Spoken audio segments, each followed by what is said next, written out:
wish your child was self-motivated? Are they lazy, or do they need a lot of encouraging or nagging to get something done? On this episode of the Renewed Mama podcast, we're talking about how to help your child get motivated. Mama, you juggle all the things, the kids, their schoolwork, their activities, the dishes, the laundry, your own work or business, what's for dinner again, and prioritizing good quality time with your husband. Whew! And your child just isn't motivated to do anything.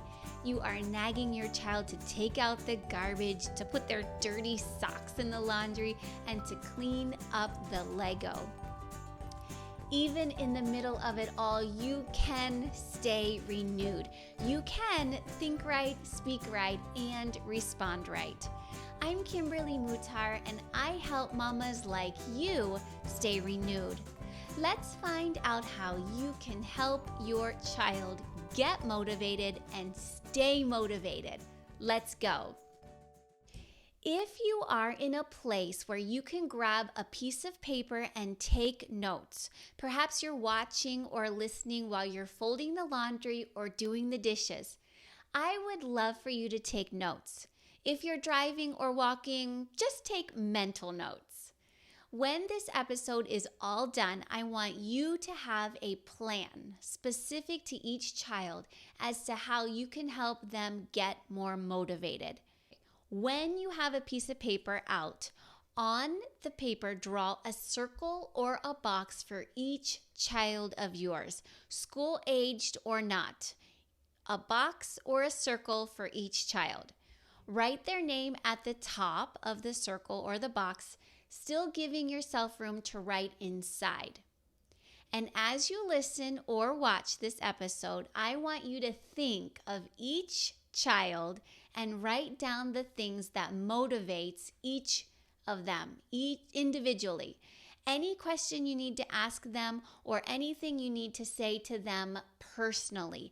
I want you to leave with a plan specific to each child as to how you can help them get more motivated. So, I want you to answer a few questions first, and I just want you to say it out loud as if we were face-to-face talking to each other.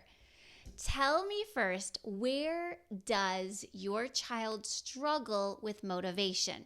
Think of each child. Where do they struggle? Is it taking out the garbage? Is it doing their schoolwork? Is it making their bed? Is it jumping to help with setting the table? If you could finish this sentence, I can't get my child to, what would you say? Now let's answer this question. What does work when trying to motivate your child? Write down inside the box or the circle which motivates your child. Is it rewards? Do they like treats, candy, iPad time, maybe a small gift or money?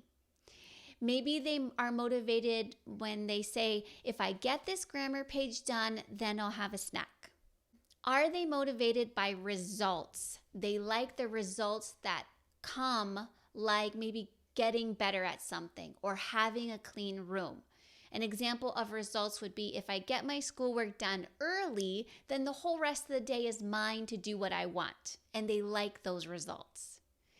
Is your child motivated by recognition for their achievement, say winning an award or a trophy? Is your child motivated by people, meaning belonging or being liked? That can be a huge motivator, belonging. How about personal growth? They're being or doing their best, like they can beat their own score in a game. They can also be motivated by helping, making a difference. Write down for each of your children which one of those they are motivated by. Now, I just want to ask you this question. What motivates you? What gets you out of bed each morning? What makes you do what you do each day?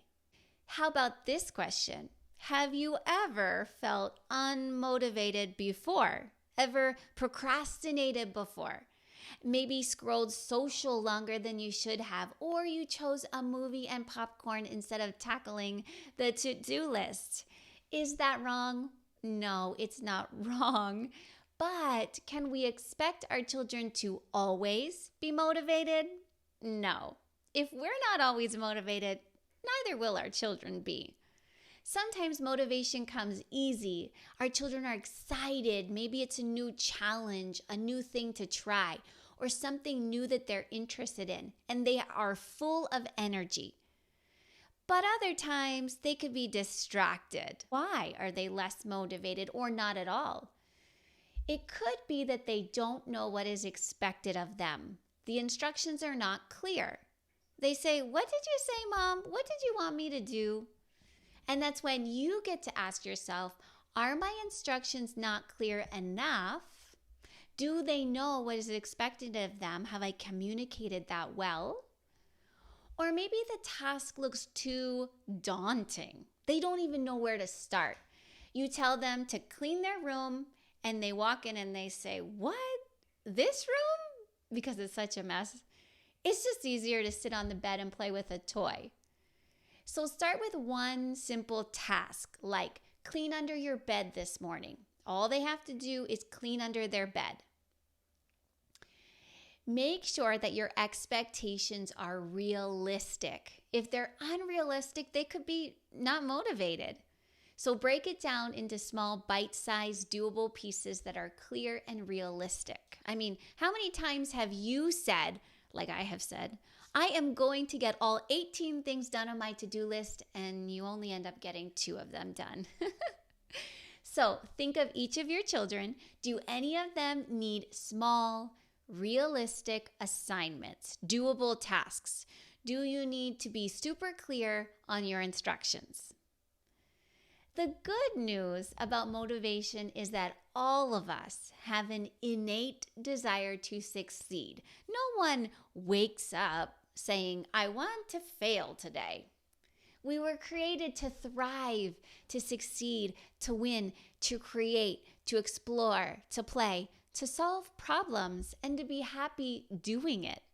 Your children, even the least motivated one that I know you're thinking about in your head right now, and you're regularly frustrated by, wants to succeed.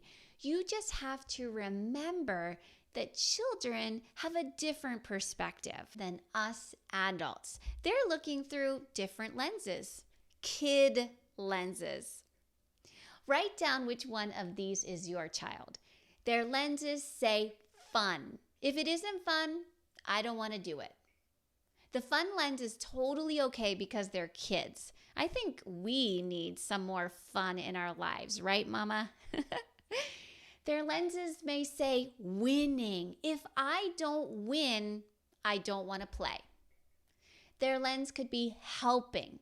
If it isn't saving the turtles, I don't want to use it or buy it. Let's use cloth napkins instead of paper ones, Mom. Their lens could be being the best. Why try if I'm not going to be the best at it? I don't want to fail or make a mistake.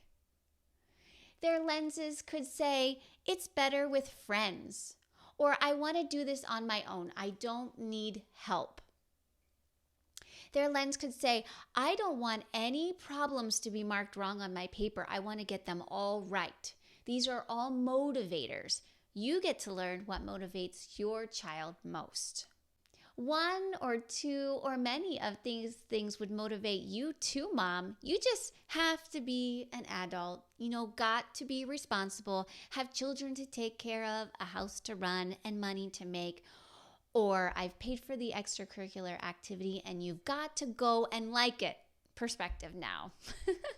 So your challenge is to see it from their kid perspective, their kid lenses. And you need to speak to them or lead them with what motivates. So if they want fun, turn cleaning their room into fun.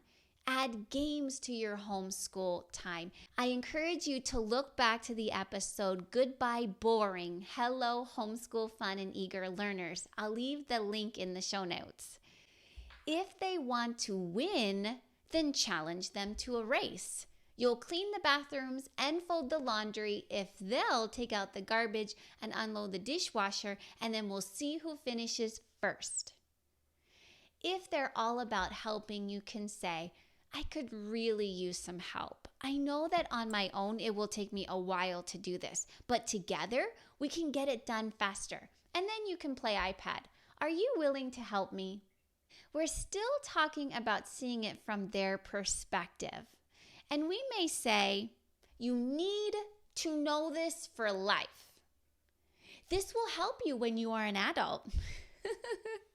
Now, they did not wake up this morning thinking, I can't wait to do my schoolwork because I'm going to need this for life. I still tell them some of these things because remember, our words are seeds, and I want to seed into their mindset that what we do in our homeschool time, how we explore what they are interested in, how we role play, how we create, how we work with diligence and doing our best, not perfect, but with excellence, how we give it a try, even if it's challenging, and how we do ask for help if we don't know. We don't sit there and struggle. These are all mindsets and values that they need for life. So I say things like, the marketplace pays for someone who is focused and gets the job done without having to be asked or nagged. It's future perspective. I say, someday your boss will choose you over another employee because he sees diligence in you and trusts that you will do your best.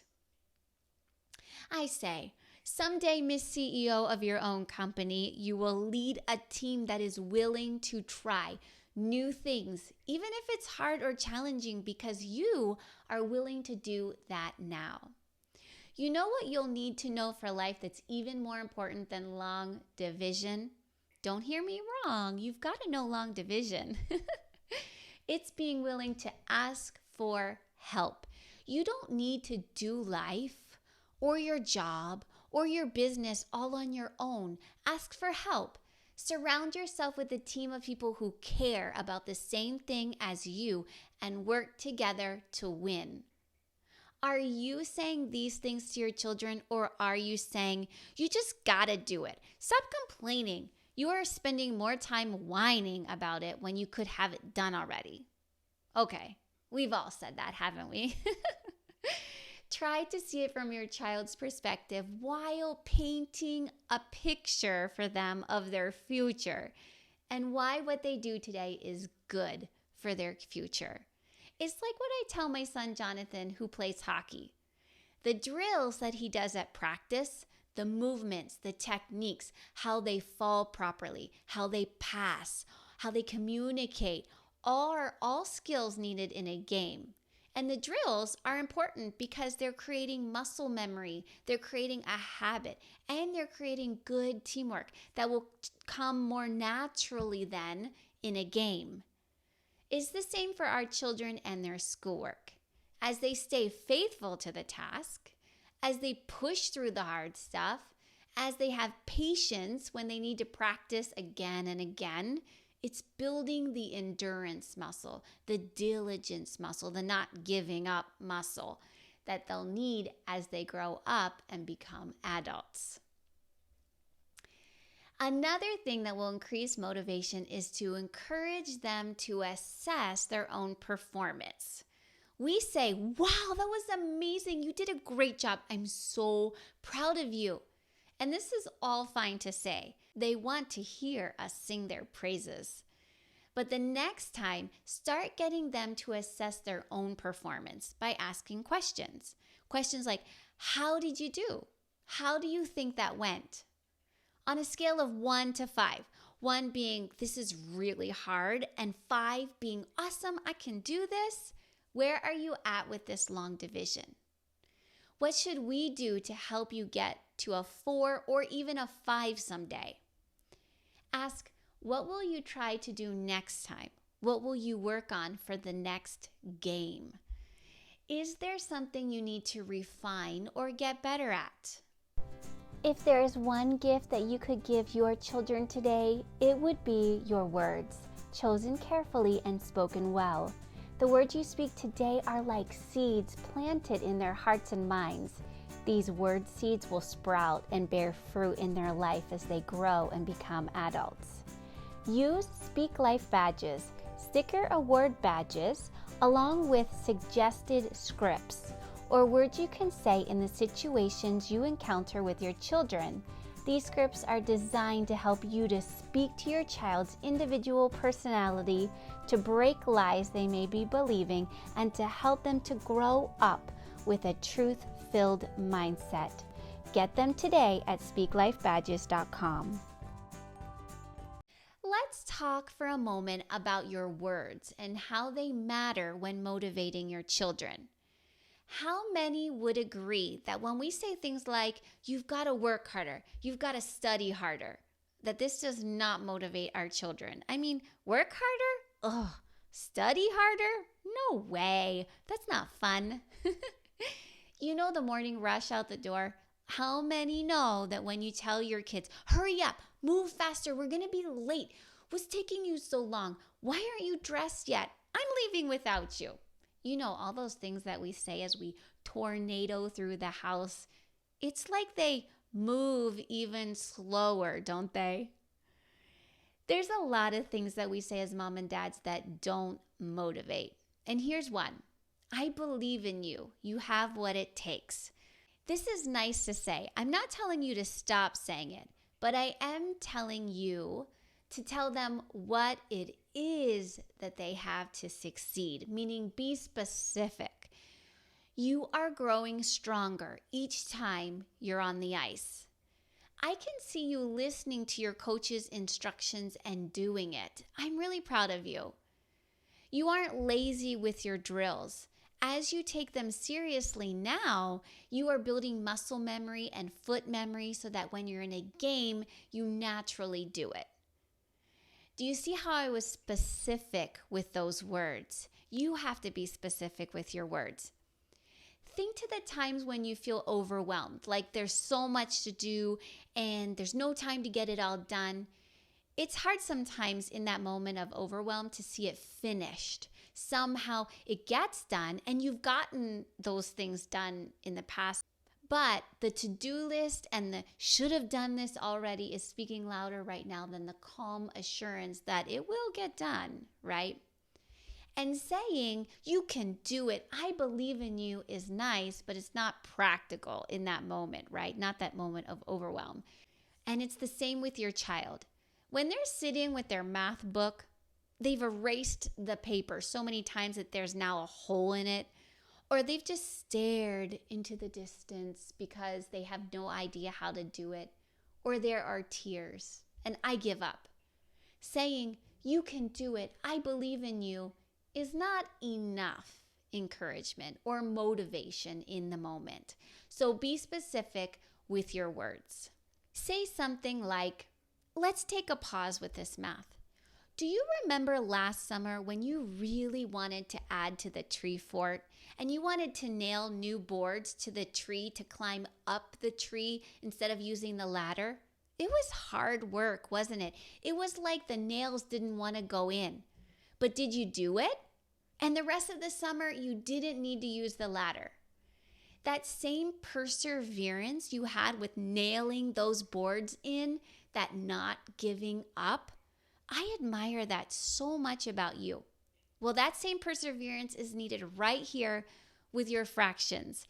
Each one you work through is like another nail pounded into the board. Go, nail, go. Go, fraction, go. May I help you hammer out these fractions? Let's do a few more together. Do you see the difference in the words and the story you told that reminded them of another time they succeeded? You just need to paint the picture of how they can succeed now with this new challenge. Here's another example.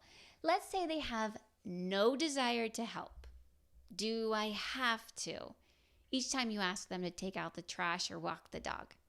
You say, Remember that time Aunt Eliana needed us to take care of her chickens while she was away? We collected the eggs and we fed them. Remember how they pecked at us and they were so fun to play with? If we didn't come to help her, who would have? What would have happened to the chickens and the eggs? Did she pay us? No, we're a family. We help each other out. Taking out the garbage or walking the dog is the same thing. We are a family. We help each other out. And each time you help in this way, it lightens my load. I am so grateful for your help. So tell stories of other people winning, of other people succeeding, of times that they have succeeded in other areas of their life.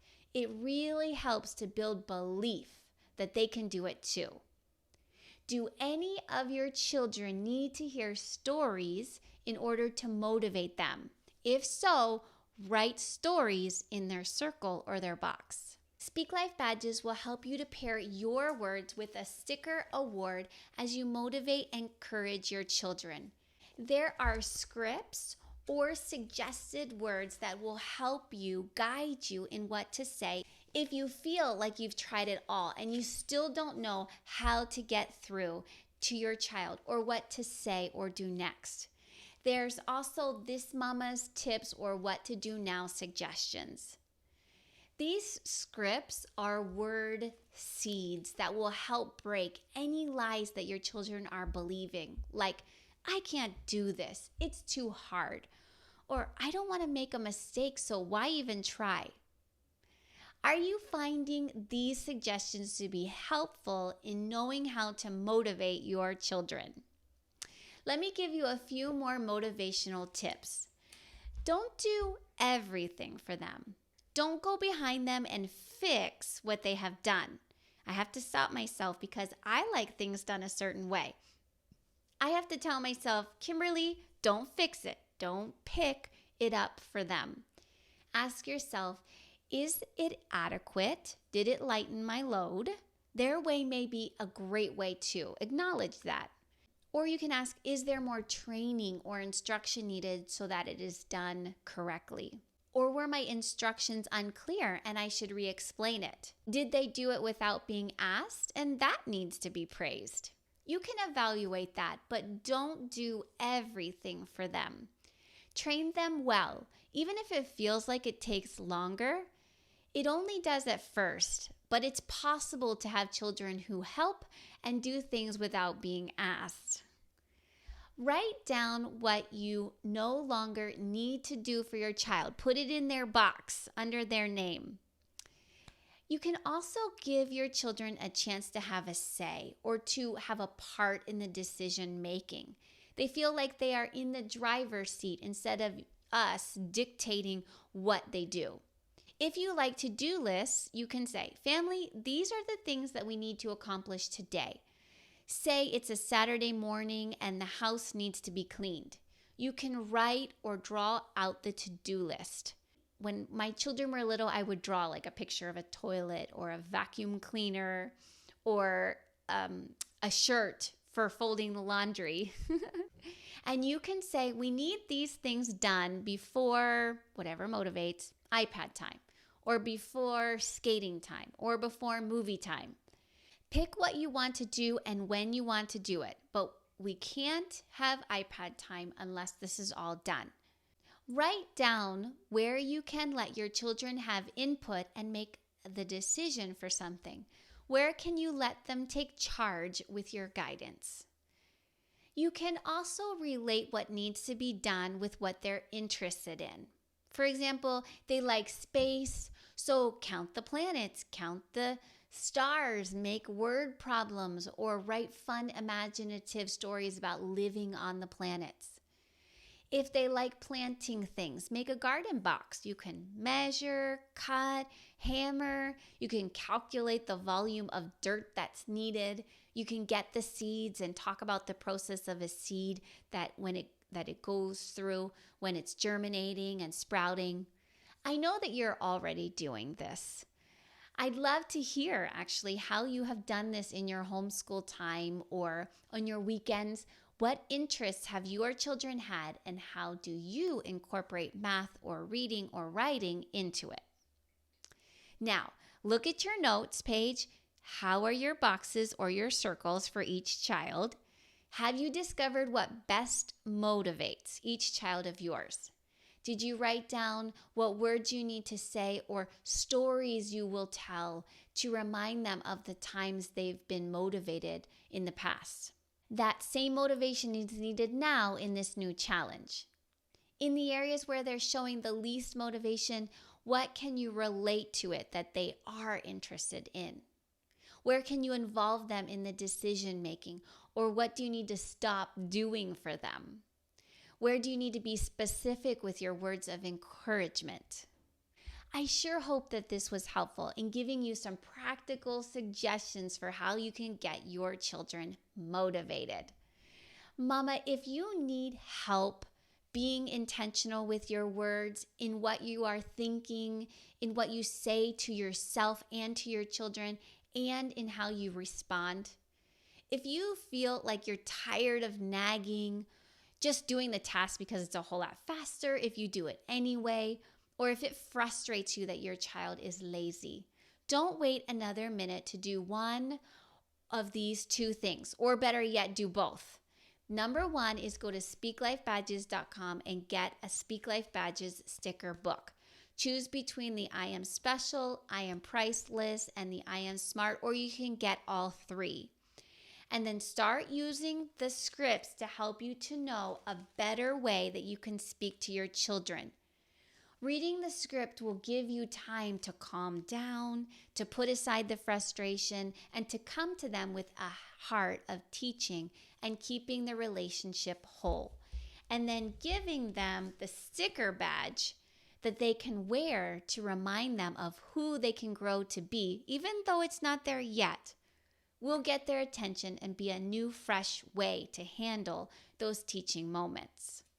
If you need someone to talk to, an actual mom who's been there, reach out to me right now by email, Kimberly@speaklifebadges.com, and we'll hop on a coaching chat together. We can talk through your specific frustrations, what you've already tried that isn't working, and what you can try instead. We'll go fruit to root together and help you to think right, to speak right, and to respond right. So email me at Kimberly@speaklifebadges.com. We'll pick a time to chat that works best for you, and we'll get you the answer you've been praying for. That's Coaching Chats with Kimberly. Reach out to me today. Real quick, before you go, if this podcast has blessed you in some way, the number one way you can thank me is to leave a written review for the show over on Apple Podcasts. It encourages me so much to hear from you and to know that this show is helping you to stay renewed. The second thing you can do for me is to take a screenshot of this episode and share it in your Instagram stories and tag me at Speak Life Badges.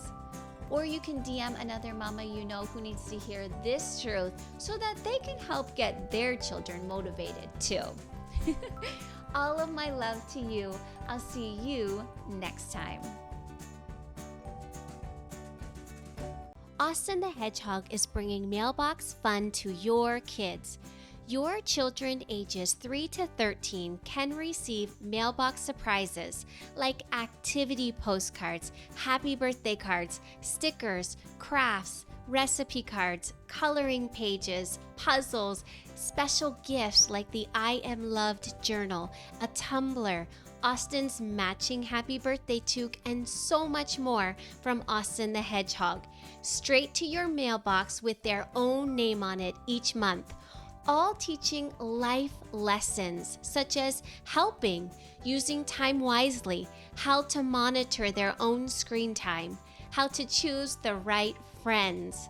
Being strong means more than just muscles, how to have self-control, and their words are like seeds that will grow into fruit in their life. It is oh so good from Austin the Hedgehog.